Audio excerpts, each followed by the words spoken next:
మేమెంతో కష్టపడి పొద్దున్నే అందరికంటే ముందుగా ఈ సీరియల్ ఎపిసోడ్ను మీకు అందిస్తున్నాము. మా కష్టానికి మీరిచ్చే చిన్న ప్రోత్సాహం ఒక్కటే. దయచేసి ఈ వీడియోకి ఒక లైక్ చేయండి, మా ఛానల్ను సబ్స్క్రైబ్ చేయండి, మీ స్నేహితులతో షేర్ చేయండి. మేము అప్లోడ్ చేసే ప్రతి కొత్త వీడియో మీకు అందరికంటే ముందుగా రావాలంటే పక్కనే ఉన్న బెల్ గుర్తును తప్పకుండా నొక్కండి. మీ ప్రేమ, ఆదరణ, సహకారానికి హృదయపూర్వక ధన్యవాదాలు. మీ ఆదరణే మాకు మరింత ఉత్సాహాన్ని ఇస్తుంది.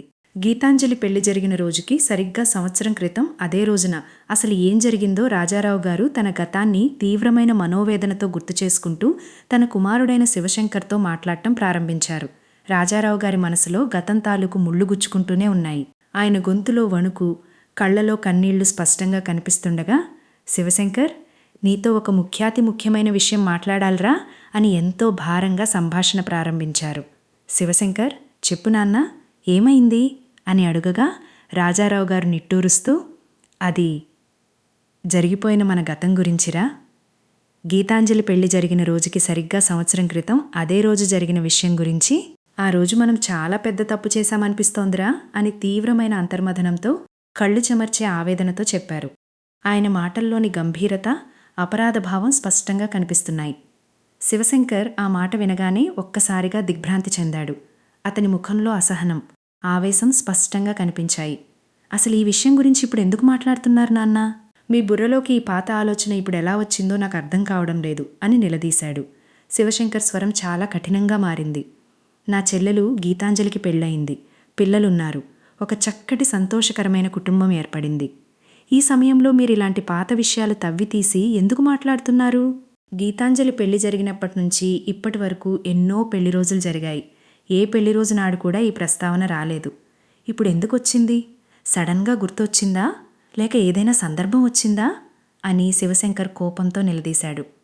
శివశంకర్ మాటలకు రాజారావు గారు ఎంతో గంభీరమైన గొంతుతో తన మనసులోని ఆవేదననంతా బయటపెడుతూ స్పందించారు. ఎందుకొచ్చినా ఆ రోజు మాత్రం నువ్వు చాలా తొందరపడ్డావురా. తొందరపడి కన్నతల్లిని, పసిబిడ్డను దూరం చేసి చాలా పెద్ద పాపం చేశావు అని స్పష్టంగా అన్నారు. రాజారావు గారి మాటల్లో నిజాయితీ ఉంది, బాధ ఉంది. కానీ శివశంకర్ ఆ మాటల్ని ఏమాత్రం ఒప్పుకోలేదు. నేను తప్పు చేయలేదు నాన్న, మన కుటుంబ గౌరవాన్ని కాపాడటానికి జరిగిన తప్పును సరిదిద్దాను అని చాలా గట్టిగా వాదించాడు. తన పంతాన్ని నెగ్గించుకోవడానికి శివశంకర్ తన వాదనను మరింత పెంచాడు. ఆ రోజు నేను గీత చేసిన తప్పును సరిదిద్ది ఉండకపోతే ఈరోజు గీత ఈ పొజిషన్లో ఉండేది కాదు. కృష్ణా ఇన్స్టిట్యూషన్స్ పెట్టి అంచెలంచెలుగా ఎదుగుతూ ఆ ఫీల్డ్లో నంబర్ 1 అనిపించుకుని అంత పెద్ద సామ్రాజ్యానికి మహారాణి అయి ఉండేదే కాదు అని అతను గర్వంగా, అదే సమయంలో ఆవేశంగా అన్నాడు. రాజారావు గారు శివశంకర్ వైపు ఎంతో వేదనతో చూస్తూ నిట్టూర్చారు. కానీ ఆ మహారాణి పెద్ద కూతురు అనాథ అయిపోయింది కదరా అని కన్నీళ్లతో ఆవేదన చెందారు. ఆ మాట రాజారావు గారి గుండెల్లో నుంచి వచ్చిన ఆవేదనకు ప్రతీక. శివశంకర్ దానికి ఏమాత్రం చలించకుండా బదులిచ్చాడు. అందుకు కారణం నువ్వు అనుకుంటున్నట్టు నేను చేసిన తప్పు కాదు, గీతాంజలి చేసిన తప్పు కూడా కాదు. ఆ బిడ్డ జాతకమే అందుకు కారణం అని ఏమాత్రం జాలి లేకుండా తేల్చేశాడు. అనాథగా బతకాలని దేవుడు ఆ బిడ్డ నుదుటి మీద రాసినప్పుడు ఎవరు మాత్రం ఏం చేస్తారు? ఎవ్వరూ ఏమీ చేయలేరు. అది దాని తలరాత అని శివశంకర్ తన బాధ్యతారాహిత్యాన్ని జాతకం మీదికి తోసేశాడు. కానీ రాజారావు గారు ఎంతో దృఢమైన నిర్ణయంతో తన మనవరాలి కోసం నిలబడాలనే నిశ్చయంతో ఉన్నారు. నేను చేస్తాను, ఇన్నాళ్లుగా అనాథగా బతికిన నా మనవరాలికి నేను చేయగలిగింది నేను చేస్తాను, తను అనాథ కాదు అని నిరూపిస్తాను అని చాలా బలంగా, దృఢంగా చెప్పారు. ఇదే సమయంలో మరోవైపు ఇంట్లో ఒక రకమైన నిశ్శబ్దం, ఆందోళన నెలకొన్నాయి. నానమ్మ హాలులోని సోఫాలో కూర్చుని మాటిమాటికి ఇంటి ప్రధాన గుమ్మం వైపు చూస్తూ ఉంది. ఆమె ముఖంలో భయం, ఆందోళన స్పష్టంగా కనిపిస్తున్నాయి. అది గమనించి అంజలి నెమ్మదిగా నానమ్మ దగ్గరకు వచ్చింది. అమ్మమ్మగారు! ఏంటమ్మమ్మగారు మాటిమాటికి గుమ్మం వైపు చూస్తున్నారు? తాతగారి కోసమా అని ఎంతో ఆప్యాయంగా, మృదువుగా అడిగింది. నానమ్మ అంజలి వైపు చూసి నిట్టూరుస్తూ బదులిచ్చింది. లేదమ్మా, తాతగారు గుడికి వెళ్లారు కదా, రావడానికి లేట్ అవుతుందని చెప్పారు. ప్రీతి ఇంకా ట్యూషన్ నుంచి రాలేదేంటా అని చూస్తున్నానమ్మా. రోజు ఈ పాటికి వచ్చేసేదే, ఇవాళ ఎందుకో లేట్ అయింది అని తన మనసులోని భయాన్ని అంజలితో పంచుకుంది. ఇంతలో మనీష్ తన ల్యాప్టాప్ పట్టుకుని వేగంగా అక్కడికొచ్చాడు. ఓకే, నేను ఒకసారి ల్యాప్టాప్లో ఫైల్ని చెక్ చేసి మెయిల్ పంపిస్తాను అని చెప్తుండగా నానమ్మ అతని మాటను మధ్యలోనే ఆపి, ఒరేయ్ మనీష్ అని పిలిచింది. మనీష్ ఏంటో నానమ్మ అని అడిగాడు. నానమ్మ ఆందోళనగా, ప్రీతి ఇంకా ట్యూషన్ నుంచి రాలేదురా అని అంది. మనీష్ ఆ మాటను చాలా తేలిగ్గా తీసుకున్నాడు.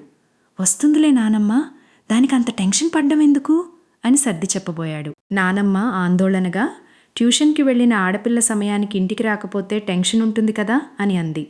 మనీష్ ఎందుకంత టెన్షన్, పక్క వీధిలోనే కదా ట్యూషన్ అని తేలికగా తీసిపారేశాడు. అంజలి మధ్యలో జోక్యం చేసుకుంటూ, అంటే రోజూ ఈ టైంకి వచ్చేస్తుంది, ఈరోజు ఇంకా రాలేదేంటా అని అమ్మమ్మగారు టెన్షన్ పడుతున్నారు అని అంది. మనీష్ వెంటనే అంజలి వైపు కోపంగా చూసి, నానమ్మగారు టెన్షన్ పడుతున్నారా, నువ్వు దగ్గరుండి మరీ టెన్షన్ పడేలా చేస్తున్నావా అని ప్రశ్నించాడు. నానమ్మ వెంటనే, ఒరేయ్ తనెందుకు టెన్షన్ పడుతుందిరా అని అంజలికి మద్దతుగా మాట్లాడింది. మనీష్ నానమ్మతో, నువ్వు మాత్రం ఎందుకు టెన్షన్ పడుతున్నావు నానమ్మ, రాత్రి 10 గంటల వరకు మన కాలనీలో జనం తిరుగుతూనే ఉంటారు కదా, ఇంకా భయం ఎందుకు అని అన్నాడు. అంతేకాకుండా ఆడపిల్లల విషయంలో ప్రతిదానికి ఇలా భయపడకూడదు నానమ్మ, ధైర్యంగా వాళ్ళని ఎక్కడికైనా వెళ్ళనివ్వాలి, రానివ్వాలి. ఇంటికి రావటం ఒక్క 5 నిమిషాలు లేట్ అయిందని ఇంట్లో వాళ్ళందరూ భయపడిపోతూ ఉంటే వాళ్ళు కూడా ప్రతిదానికి భయపడటం అలవాటు చేసుకుంటారు అని ఉచిత సలహా ఇచ్చాడు. నానమ్మ అతని మాటలకు తగ్గకుండా, ఏమోరా, అసలే రోజులు బాగా లేవు కదా, మా భయాలు మాకుంటాయి అని సమాధానమిచ్చింది. అంజలి మనీష్తో, ఇంతసేపు అమ్మమ్మగారితో వాదించే బదులు వెళ్ళి ప్రీతిని తీసుకురావచ్చు కదా అని సలహా ఇచ్చింది. నానమ్మ కూడా అవును అంది. మనీష్ ఆమె వైపు చూసి, రామాయణమంతా విని కృష్ణుడికి రాధ ఏమవుతుందని అడిగారంట నీలాంటి వాళ్ళు అని వ్యంగ్యంగా వ్యాఖ్యానించాడు. అంజలి వెంటనే అతడిని దిద్దుతూ, కృష్ణుడికి రాధ ఏమవుతుందని కాదు, రాముడికి సీత ఏమవుతుందని అడిగారట అని స్పష్టంగా అంది. మనీష్, ఓహ్ ఓకే, అదే అడిగారంట. అలా ఆడపిల్లలు భయపడకూడదు, ధైర్యంగా ఉండాలని నేను క్లాస్ పీకుతుంటే వెళ్ళి ప్రీతిని తీసుకురామని చెప్తావేంటి? చూడండి, అనవసరంగా మీరు భయపడి నన్ను కూడా భయపెట్టాలని చూడకండి. ఏదైనా అవసరమైతే ప్రీతి నాకే ఫోన్ చేస్తుంది, నేను వెళ్ళి తీసుకొస్తాను సరేనా అని అన్నాడు. నానమ్మ, వెళ్ళేదేదో ఇప్పుడే వెళ్ళొచ్చు కదరా అని నిలదీసింది. మనీష్, నానమ్మ, నేనిప్పుడు అర్జెంటుగా ఒక ఫైల్ చూసి మెయిల్ పంపించాలి, ఒక 1/2 అవర్లో ఆ పని అయిపోతుంది. అప్పటికి ప్రీతి రాకపోతే అప్పుడు నేనే వెళ్ళి తీసుకొస్తాను కదా, నువ్వేం టెన్షన్ పడకు అని చెప్పి లోపలికి వెళ్ళిపోయాడు. మనీష్ వెళ్ళిపోగానే నానమ్మ తీవ్రమైన నిట్టూర్పు విడిచింది. ఏంటో వీడు, ఇంట్లో పనుల కన్నా ఆఫీస్ పనులే ఎక్కువ అంటాడు. సమయానికి మా శివుడు కూడా ఇంట్లో లేడు. శివుడంటే మా అబ్బాయి శివశంకరమ్మ. వాడుంటే ఇలాంటి విషయాల్లో చాలా ముందు చూపుతూ ఉంటాడు. ఆడపిల్లల్ని కంటికి రెప్పలా కాపాడుకోవాలంటాడు. పెళ్ళయ్యే వరకు మా గీతాంజలి విషయంలో కూడా అలాగే కాచుకుని ఉండేవాడు. ప్రీతి ట్యూషన్ నుంచి రావడం 5 నిమిషాలు లేట్ అయినా వెంటనే వెళ్ళిపోతాడు. రోజులు బాగా లేవు కదా అని నా భయం అని నానమ్మ పాత జ్ఞాపకాలను తలుచుకుంది. అంజలి నానమ్మ భయాన్ని అర్థం చేసుకుని, మీరేం భయపడకండమ్మగారు, నేనే వెళ్ళి ప్రీతిని తీసుకొస్తాను అని ధైర్యం చెప్పింది. నానమ్మ సంతోషంతో, తీసుకురా తల్లి, నీకు పుణ్యం ఉంటుంది అని అంది. వాళ్ళ ట్యూషన్ అడ్రస్ ఏంటమ్మా అని అంజలి అడగ్గా నానమ్మ దారి చెప్తూ, అది ముందుకు వెళ్ళాక రైట్ తిరిగి లెఫ్ట్లో ముందుకు వెళ్ళాలి, అక్కడే ట్యూషన్ అని చెప్పింది. అంజలి సరేనని బయలుదేరింది. మరోవైపు ట్యూషన్ ముగిసిన తర్వాత ప్రీతి తన స్నేహితురాలు జ్యోతితో కలిసి నడుచుకుంటూ బయటకొచ్చింది. వాళ్ళిద్దరూ రేపటి ప్లాన్స్ గురించి మాట్లాడుకుంటున్నారు. ప్రీతి, ఓకే, ఇంకా నైట్ అవుతుంది కదే, నేను బయలుదేరతాను అని అంటే, జ్యోతి, పక్కనే కదే ఇల్లు, వెళ్దూగాన్లే అంది. జ్యోతి ఇంకా మాట్లాడుతూ, ప్రీతి, రేపు లంచ్ అయిన తర్వాత మనకి క్లాసులు లేవు కదా, నా ఫేవరెట్ మూవీ రిలీజ్ అయింది, వెళ్దామా అని అడిగింది. ప్రీతి వెంటనే ఓకే వెళ్దామే అని ఒప్పుకుంది. జ్యోతి, సరే అయితే ఇప్పుడే బుక్ చేస్తాను అని చెప్పి ఆన్లైన్లో టికెట్లు బుక్ చేసి డన్ అయిపోయింది. థ్యాంక్స్ ఏమైనా, రేపు మనం సినిమాకి వెళ్తున్నాం, ఓకే బాయ్ అని చెప్పి వెళ్ళిపోయింది. జ్యోతి వెళ్ళగానే ప్రీతి ఒంటరిగా ఇంటిబాట పట్టింది. ఇంతలో ఎదురుగా వస్తున్న అంజలిని చూసి ప్రీతి ఆశ్చర్యపోయింది. ప్రీతి కోపంగా, ఏంటొచ్చావు అని అడిగింది. అంజలి, అది నీకోసమే అని అంది. ప్రీతి, నా కోసం నువ్వు రావడం ఏంటి అని గద్దించింది. అంజలి అంటే లేట్ అయింది కదా అని సర్ది చెప్పబోతే, ప్రీతి అయితే, నేను ఇంటికి రాలేనా, నాకేమైనా భయమా, నన్నేమైనా పిల్లులు ఎత్తుకెళ్తాయా లేక ఎలుకలు ఎత్తుకెళ్తాయా అని ఎద్దేవా చేసింది. అంజలి అంటే రోజులు బాగా లేవు కదా అని అంటే, ప్రీతి బాగా లేదని నువ్వు నాకు బాడీగార్డ్లా దగ్గరుండి తీసుకెళ్దామని వచ్చావా, వెళ్ళు, చెప్పేది నీకే వెళ్ళు అని గట్టిగా అరిచింది. ఎవరైనా ఈ అమ్మాయి అని అడిగితే, మా ఇంట్లో కొత్తగా జాయిన్ అయిన పని మనిషి ఓవర్ యాక్షన్ చేసి మార్కులు కొట్టేయాలని చూస్తుంది అని చెబుతాను అని ఈసడించుకుంది. అంజలి ఏమీ అనకుండా మౌనంగా ప్రీతి వెనకాలే నడవసాగింది. అంతలోనే ఆ వీధి చివరన రోడ్డు మీద ఇద్దరు పోకిరి గూండాలు నిలబడి ఉన్నారు. వాళ్ళేంట్రా ఇవాళ ఈ సెంటర్లో బీట్ వేశారు అని ఒకడంటే, ఈ చుట్టుపక్కల ట్యూషన్ పాయింట్లు చాలా ఉన్నాయిరా, అమ్మాయిలు ఎక్కువ మంది ఉంటారు కదా, ఒక ఆట ఆడుకుందామని వచ్చాం అని ఇంకొకడు అన్నాడు. అవునా, మరి ఆటలు మొదలుపెట్టారా? అంటే ఆల్రెడీ 4-5 అయిపోయాయిరా, అదిగో ఇంకో 4 వచ్చింది అని ప్రీతిని చూపిస్తూ నవ్వారు. ఏంట్రా అమ్మాయి ఒక్కతే ఒంటరిగా నడుచుకుంటూ వస్తుంది, బాయ్ ఫ్రెండ్ లేడేమోరా అని ఒకడంటే, నేనున్నాను కదరా, మీరేంట్రా నేనున్నాను కదా అని అడ్డుగా వచ్చి నిలబడ్డారు. ప్రీతిని అడ్డుకుని, ఏయ్ ఆగు, మాలో బాయ్ ఫ్రెండ్గా ఎవరిని సెలెక్ట్ చేసుకుంటావు? కావాలంటే ఎంట్రన్స్ పరీక్ష కూడా పెట్టుకో, ఎవరు పాస్ అయితే వాళ్ళని సెలెక్ట్ చేసుకుందువు గాని, అందరూ పాస్ అయితే అందరినీ సెలెక్ట్ చేసుకుంటావా? చెప్పు బేబీ, సమాధానం చెప్పు అని వేధించడం మొదలుపెట్టారు. ప్రీతి భయంతో గజగజ వణికిపోయింది. ఆ క్లిష్టమైన సమయంలో అంజలి ఎంతో సమయస్ఫూర్తితో వ్యవహరించింది. ధైర్యంగా ముందుకొచ్చి, ఏయ్ ప్రీతి, ఇక్కడున్నావా నువ్వు? నీకోసం ఎస్పీ అంకుల్ ట్యూషన్ దగ్గర వెయిట్ చేస్తున్నారు. ఆ పక్కనున్న పోలీస్ స్టేషన్లో ఏదో పనుండొచ్చారంట, నిన్ను పికప్ చేసుకుందామని ట్యూషన్ పాయింట్ దగ్గరకొచ్చారు అని గట్టిగా అంది. వెంటనే తన ఫోన్ తీసి, ఆ ఫోన్ ఇటివ్వు, ఎస్పీ అంకుల్కి ఫోన్ చేసి ఇక్కడికి రమ్మంటాను అని నటిస్తూ మాట్లాడింది. హలో అంకుల్, నేను ప్రీతి, రోడ్ నంబర్ 7 టర్నింగ్ దగ్గరున్నాము. ఓహ్ ఓకే ఓకే అంకుల్, ఇటే వస్తున్నారా? రండి రండి, మేము ఇక్కడే ఉంటాము, మీరు వచ్చే వరకు ఇక్కడే వెయిట్ చేస్తూ ఉంటాము అని గట్టిగా ఫోన్లో మాట్లాడింది. ఎస్పీ పోలీస్ ఆఫీసర్ అక్కడికి వస్తున్నాడని వినగానే ఆ పోకిరి మూక భయపడిపోయి అక్కడి నుంచి పారిపోయింది. ప్రీతి ఊపిరి పీల్చుకుని, ప్రీతి, వాళ్ళు వెళ్ళిపోయారులే, ఇంకా నువ్వు భయపడకు, నన్ను పిల్లులు ఎత్తుకెళ్తాయా, ఎలకలు ఎత్తుకెళ్తాయా అని అన్నావు కదా, ఇలాంటి తోడేళ్లే ఎత్తుకెళ్తాయి, ఇలాంటి వాళ్ళని చూసి భయపడకూడదు, భయపెట్టాలి అని అంజలి ధైర్యం చెప్పింది.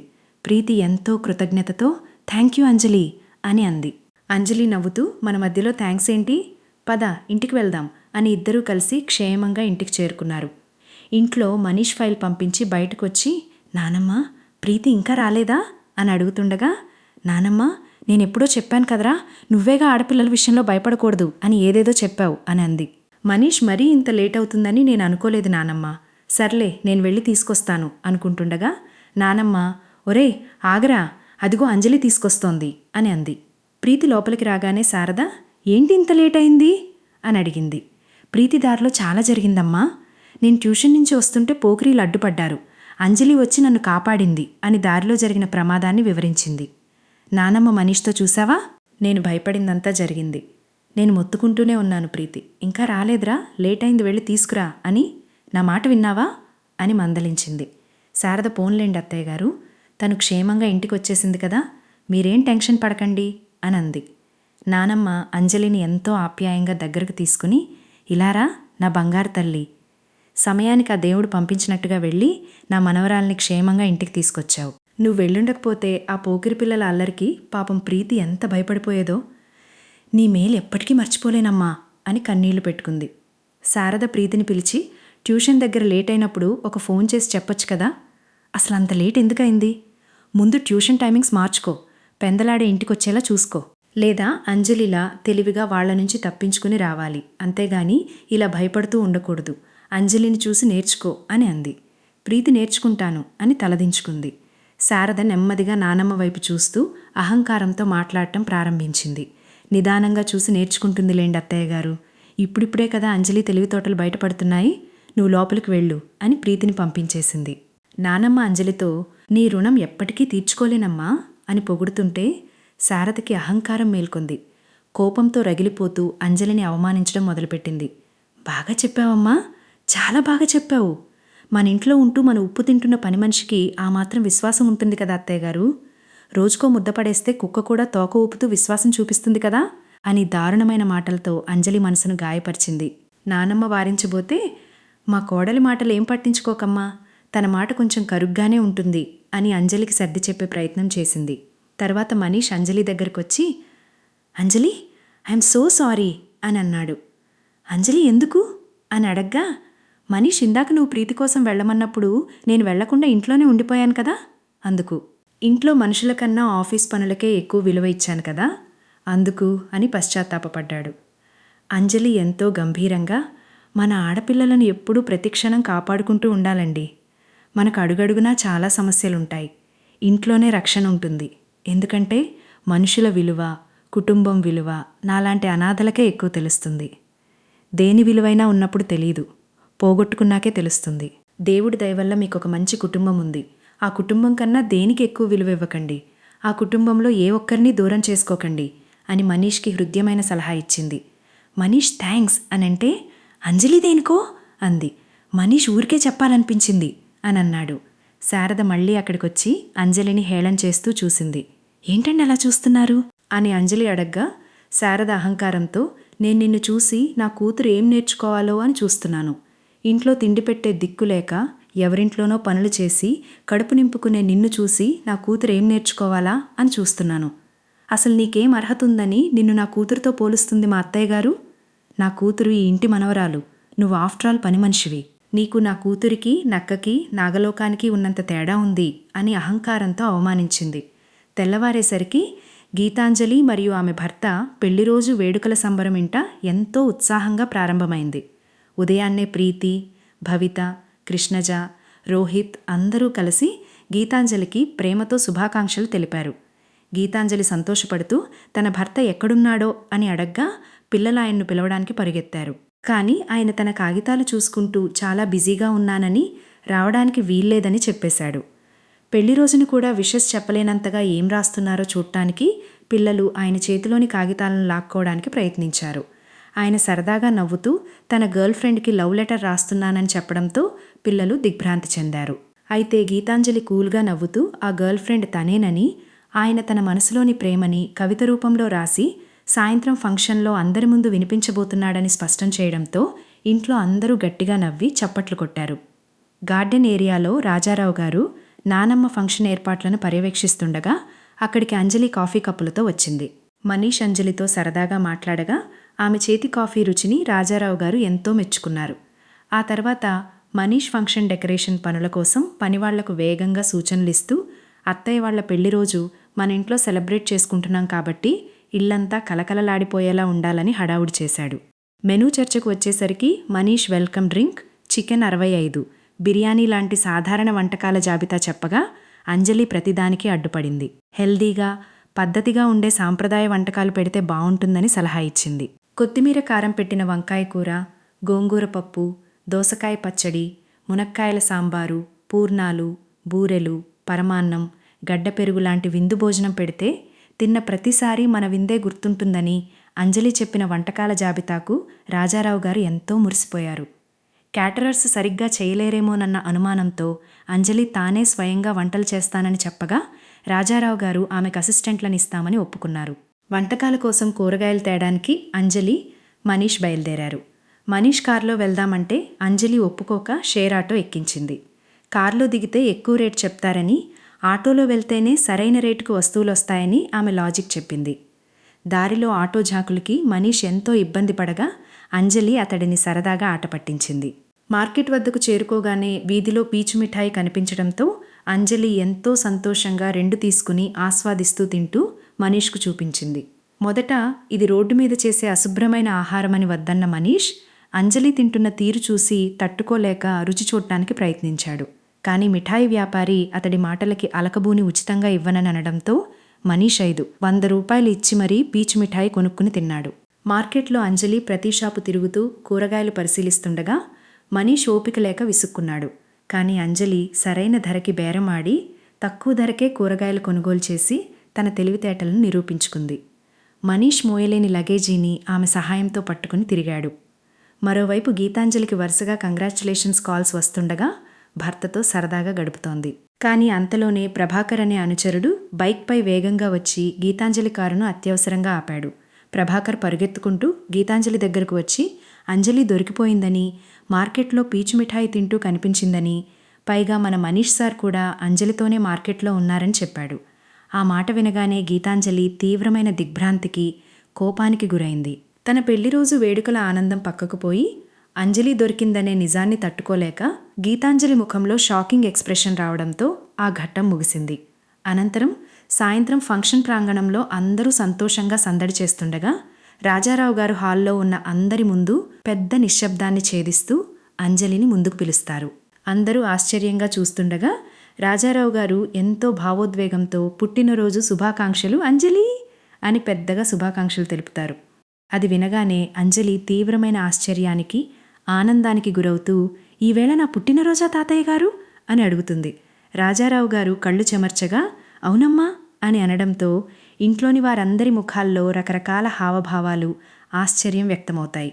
అంజలి కొత్త చీర కట్టుకుని దేవతలా రావడంతో మనీష్ ఆమెను చూసి మురిసిపోతూ, ఈ చీర నీకు చాలా బాగుంది, కట్టుకున్న వాళ్లను బట్టి చీర అందం పెరుగుతుంది అని మనస్ఫూర్తిగా ప్రశంసించగా, గీతాంజలి మనసులో రగిలే ఆందోళన మధ్య కథనం అత్యంత ఉత్కంఠభరితమైన మలుపుతో ముగుస్తుంది. మీ వ్యాపారం, మీ బ్రాండ్, మీ ప్రోడక్ట్ లక్షలాది మంది ప్రేక్షకుల ముందుకు తీసుకెళ్లాలనుకుంటున్నారా? అయితే ఇదే మీకు సరైన అవకాశం. మీ ప్రకటనను మా వీడియో ప్రారంభంలో ప్రత్యేకంగా ప్రసారం చేస్తాము. మీ బ్రాండ్కు మరింత గుర్తింపు, మరింత చేరువ, మరింత ప్రచారం అందిస్తాము. ఆసక్తి ఉన్నవారు వెంటనే మీ ప్రకటన వివరాలను మా మెయిల్ ఐడికి పంపండి. ఆలస్యం చేయకండి. ఈరోజే సంప్రదించండి. మీ విజయ ప్రయాణంలో మేం మీతో కలిసి ముందుకు సాగుతాము.